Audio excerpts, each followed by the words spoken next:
అప్పులు తీరాలంటే ఏం చేయాలి? పరిహారాలు ఏమిటి? ఈ పరిహారాలు చేయండి.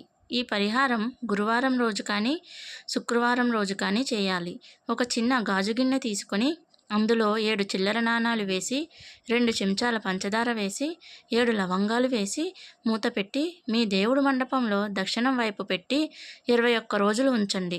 21 రోజుల తర్వాత ఆ చిల్లర నాణాలు తీసి ఎవరికైనా దానం చేసేయండి. పంచదార, లవంగాలు ఏదైనా చెట్టు మొదట్లో వేసేయండి.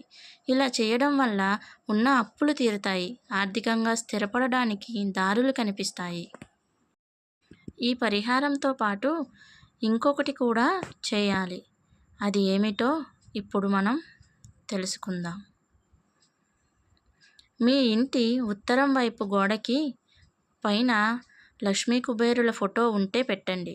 ఫోటో పైన ఒక చిన్న మూట మీరు తయారు చేయాలి. అది ఏంటంటే అందులో 6 యాలకులు, 2-3 లవంగాలు, కొంచెం పచ్చకర్పూరం ముక్కలు ఉంటే 2-3 వేయండి. వేసి చిన్న మూటలా కట్టి ఆ ఫోటో పైన వేలాడదీయండి. ఆ మూట ఆ ఫోటో మీదకి ఉండాలి. ఇది కూడా పైన చెప్పిన పరిహారం చేసిన రోజునే చేయవచ్చు. అది 21 రోజులతో పూర్తయిపోతుంది. ఇది మాత్రం 15 రోజులకి లేదా 21 రోజులకు ఒకసారి మూట విప్పి అందులో ఉన్న అన్నీ తీసేసి మళ్ళీ ఎన్ని అయితే పెట్టారో గుర్తుపెట్టుకొని అలాగే పెట్టాలి. ఇలా తరచూ చేస్తూ ఉండాలి. ఆ మూటకి రోజు ధూపం వేయాలి. ఒక్కసారికే ఏది ఫలితం రాదండి. నమ్మి చేయండి. ఫలితం మీరే చూస్తారు. మీకంటూ ఆదాయానికి మార్గాలన్నవి తెరుచుకుంటాయి. డబ్బంటే ఒక్కసారి వర్షంలో కురవదు కదా. ఓపిక, భగవంతుడి మీద నమ్మకం ఉండాలి.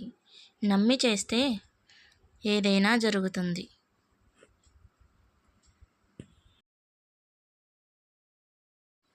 మీకు ఈ వీడియో నచ్చితే లైక్ చేసి సబ్స్క్రైబ్ చేసుకోండి.